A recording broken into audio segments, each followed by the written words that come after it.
C'est la première fois qu'un gouvernement au Québec s'avance autant sur la question. Le ministre du Travail, Jean Boulet, qui annonce qu'on débutera les travaux pour intégrer les ostéopathes, médecine axée sur la thérapie manuelle, au système professionnel québécois. C'est une grande nouvelle pour la profession. Ostéopathie Québec qui affirme qu'auparavant, avec une bonne ou une mauvaise formation, il était possible d'avoir le titre d'ostéopathe. Un élément problématique. Et le fait d'avoir la profession encadrée permettra au public d'avoir un service de meilleure qualité puisqu'on va pouvoir être sûr d'avoir affaire à un professionnel de la santé qui a des compétences vérifiées. Il sera également possible de mener des inspections professionnelles, d'avoir un comité de syndic pour la gestion des plaintes. C'est une nouvelle très bien reçue par les ostéopathes qui demandent depuis l'année 1990 d'avoir un ordre professionnel.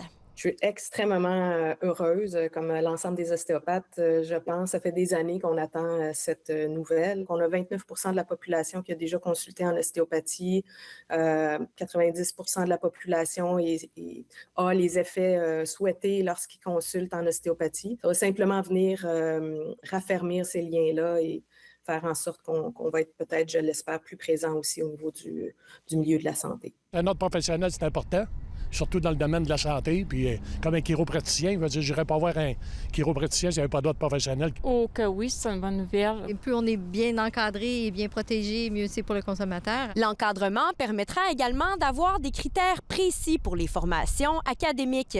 François Lalonde, qui est responsable de la création du premier programme universitaire en ostéopathie à l'Université du Québec à Montréal, explique qu'actuellement, les formations sont hétérogènes, qu'elles varient beaucoup d'une école à l'autre et que le contenu change en fonction des années où les cours ont été montés. L'encadrement de la formation permettra vraiment d'avoir des balises claires pour les étudiants et permettra d'avoir des gains également pour les stages. C'est vraiment une excellente nouvelle pour la profession, ne serait-ce que pour les stages aussi, pour assurer une qualité des superviseurs de stage qu'on va avoir, parce qu'on va avoir beaucoup d'heures de stage à travers ce programme-là.